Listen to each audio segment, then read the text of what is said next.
Chapter 2 of building my Potlicker sailing dory involves filling the hole with furniture like seats and a daggerboard trunk. This means a little crude woodwork, fitting cleats and frames as I build with construction adhesive instead of the more common epoxy. By the end, I scarf some hardwood gunnels together and attach them. The boat really starts to look good.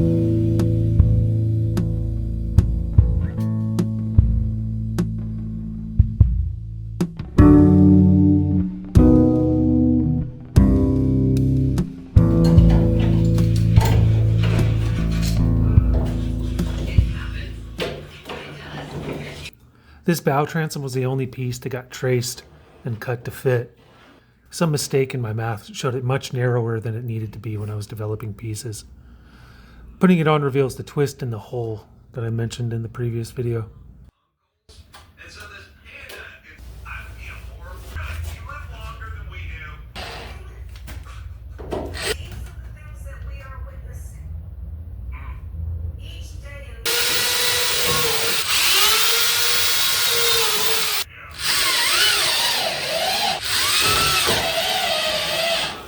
So I'm moving on to my centerboard trunk. And I got these cut out, and I'm like, how the hell does this thing fit?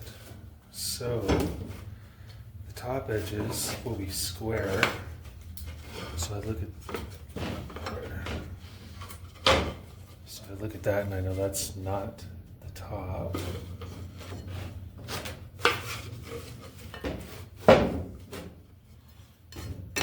So that's square. That's going to be a top edge. And then because the boat's angling up, the front edge will be more obtuse of an angle, and the rear will be acute. So put that on there. That obtuse at over 90 is going to be the leading edge. And if this is acute, which it is, that's going to be our trailing edge. Bottom, full. I'm going to do 1.25 inch square interior, and then maybe like 3/4 inch square for both sides on the top. Then it's going to be both sides, front and back. That'll make a leading edge and a trailing edge. Cool. 12 inches.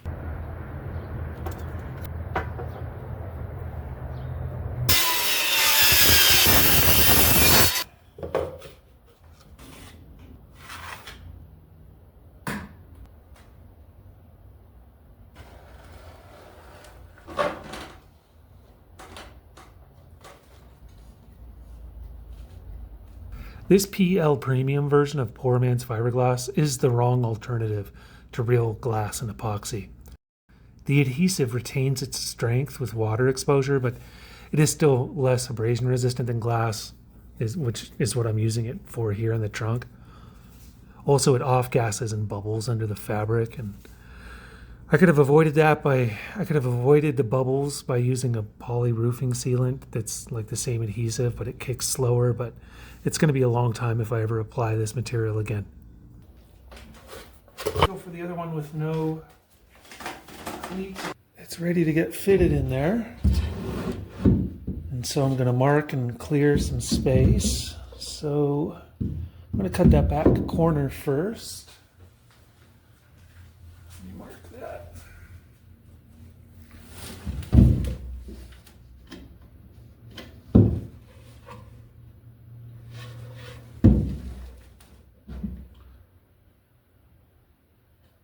Actually, you know what? Before I do that, I even screwed up, made these not flush.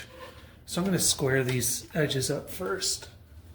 Take a hand plane and just put it real thin and make sure that I've got square front and back faces. Let me do that first. Yeah.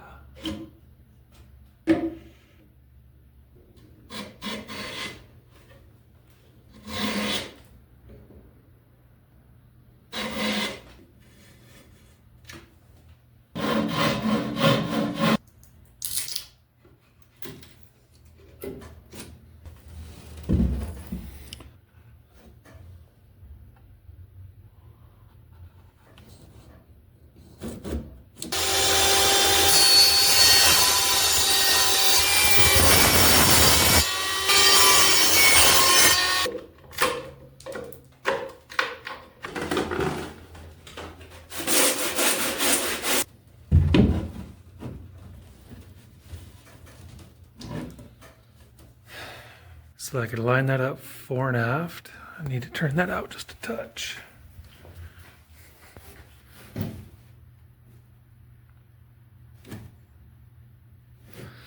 Drew a line on here to make it vertical and centered. So I can line it up vertical and centered, and then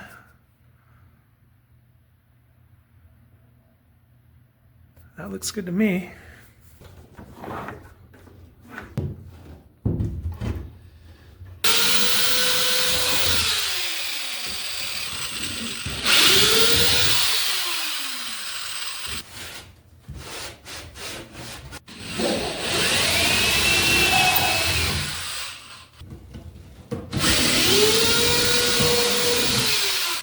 This is the last place that you want to skimp on the PL, because this has got to seal it all up around here, and it's going to hopefully get plenty of squeeze out.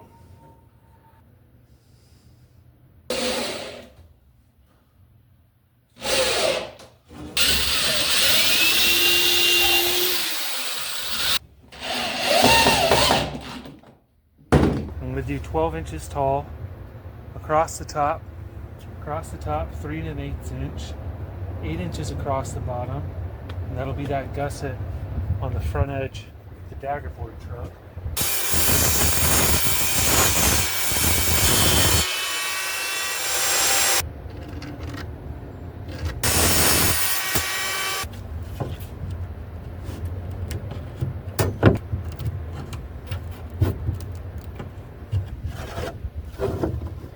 Okay. 2 feet.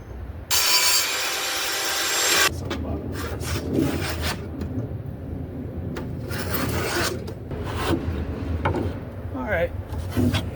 So should I weigh it down? Clamp this and weigh that?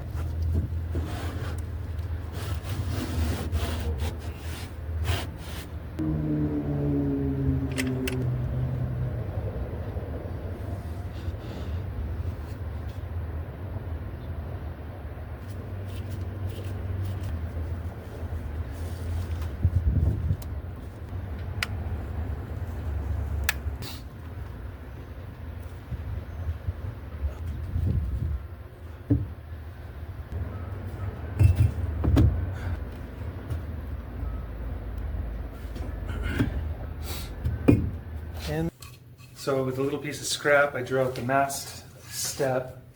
This is going to go on bottom, this is going to go on top. This square, 2 3/4 inches square. And so what I'm going to do, cut out the top and cut out the hole in the top, leave the bottom flat, cut out the bottom, and then stack them like so. And that'll leave a little bit of drainage holes to come out of that, for water to come out of that step.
On the mast step, I drew out a 2 3/8 inch square and I laid these out. And I'm gonna put this, laid it out right on top of that. Why am I?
Alright, with this bow transom attached, I got a problem. It's crooked.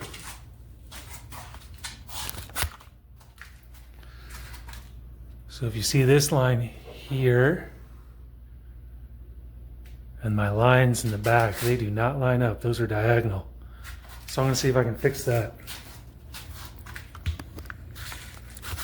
And then attach the deck. So,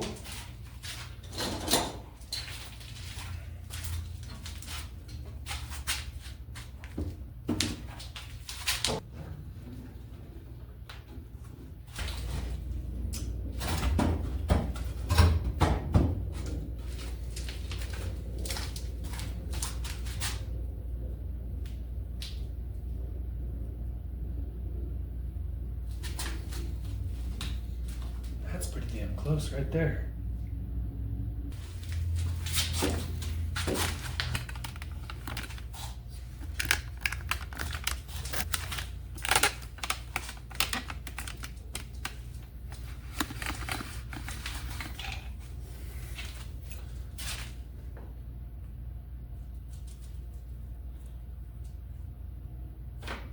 Oh yeah, nailed it. That'll even it out.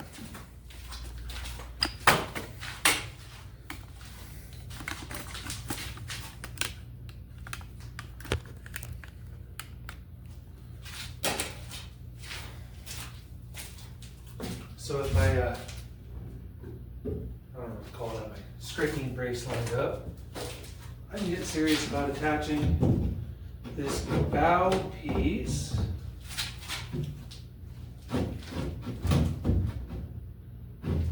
and I'm going to bring this all the way in.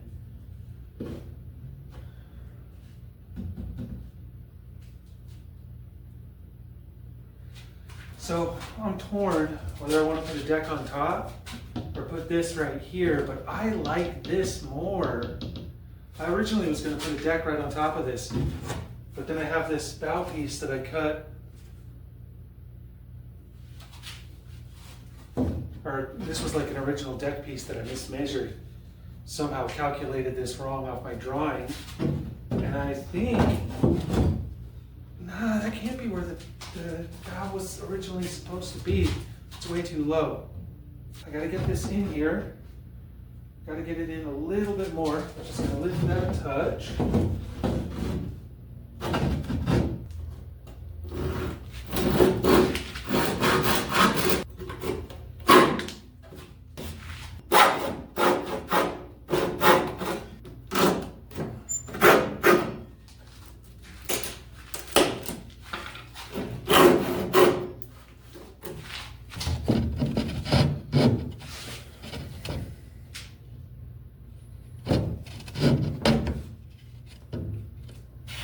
Because the chine angle across the boat is 30 degrees from bow to stern, all the cleats are cut to the same bevel with the small measurement discrepancies just being deemed close enough.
Wow.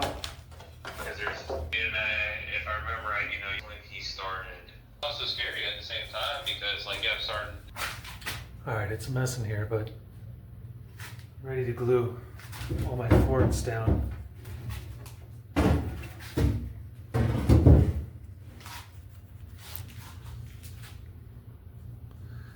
All these cleats have been glued in and fitted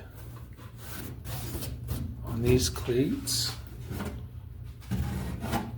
so that they fit.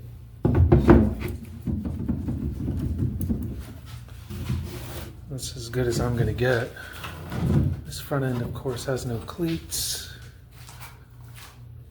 This one's fit, main thwart's fitted also.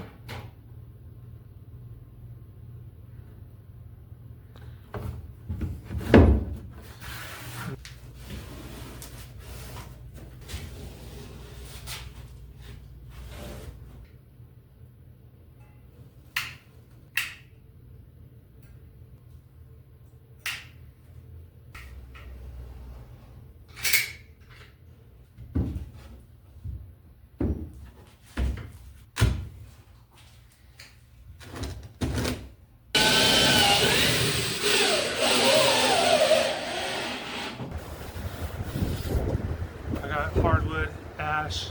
I'm going to rip it into 1 1/8 by probably about a 1/2 inch for gunnels.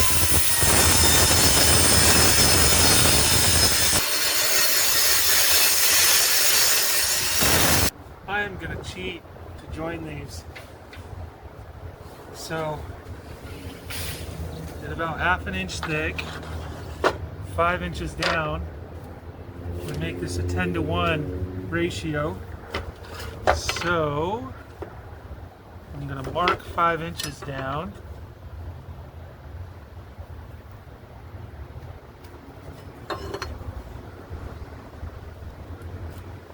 And then I'm going to mark that diagonal .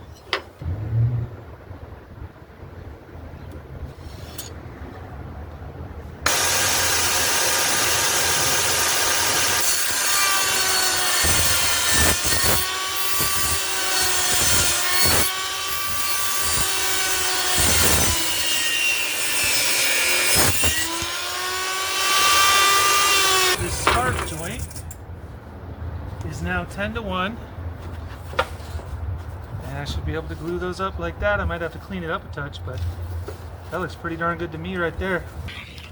Line them up perfect, clamp it all down, make a beautiful scarf joint like this. Bunch of stuff, and then he's like, yeah, and they're gonna keep asking all along that, you know, and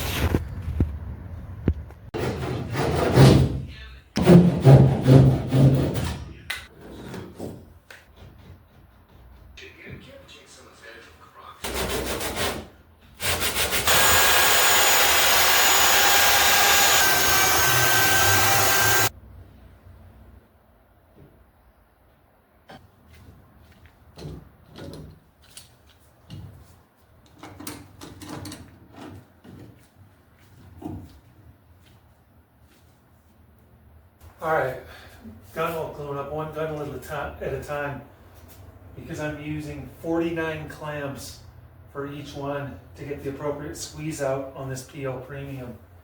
I mean, they're 5 inches apart in places. Spring clamps get kind of doubled up, so 49 clamps, gunnel glue up. Looks good. I am often pretty unsophisticated when it comes to technique, but I want to get my spacers for my inwell to be consistent and square, so I made a simple, what is this called, a sled, 2 3/4 inch. My work's not going to get any better than that. That's as good as I'm going to do. Just thick enough to get a rope through and tie off.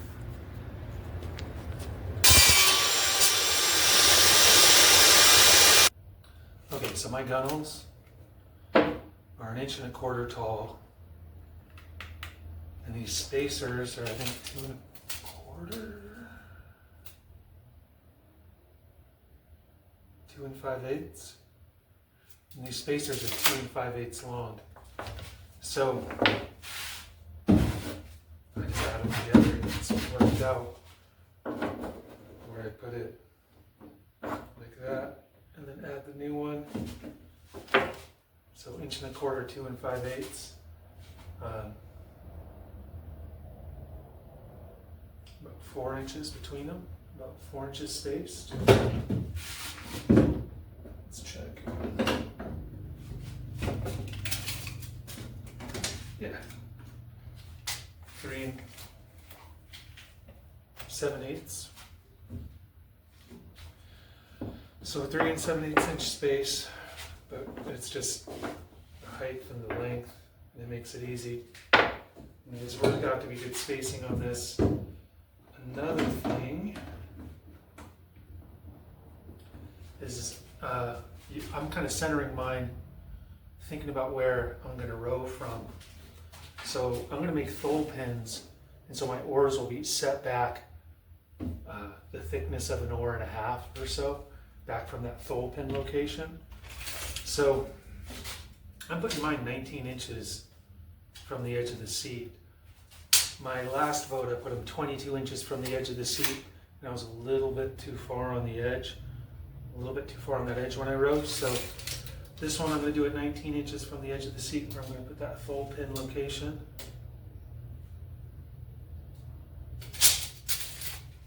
And So you got to leave a space where your thole pins are going to go through, or your oar locks. Might be a pipeline to protein.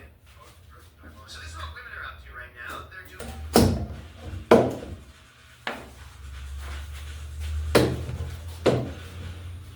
I mean, listen. There's a lot of people say Peter. Yeah, they're kind of that woman. Yeah, and it was freezing, and I was shaking it tight. And then he goes, "You gotta go in there, in the junkyard where we're shooting. This is nice.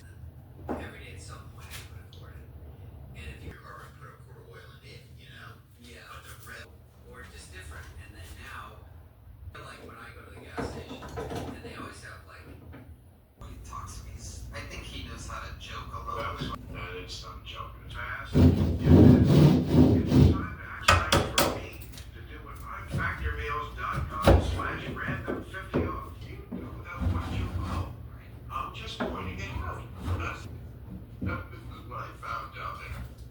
Now, you had to jump the budget, like $150 million, and it didn't even work. The budget, the deficit is too big. But, these people to thank for that. Kind gentleman up there. You can always chat with us online. Think of us as collaborators. I can see myself in that one. When it comes to slipways, is that that's a little boat we saw yesterday with the M.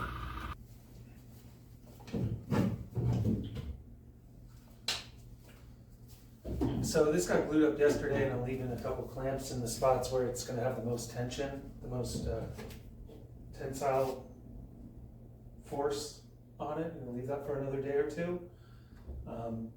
These spacer inwells did not leave a perfect shear line, but they did really clean up this shear line. This one's not, maybe it's the clamps that are making that one imperfect. But, I mean, look how pretty this looks now. Let me...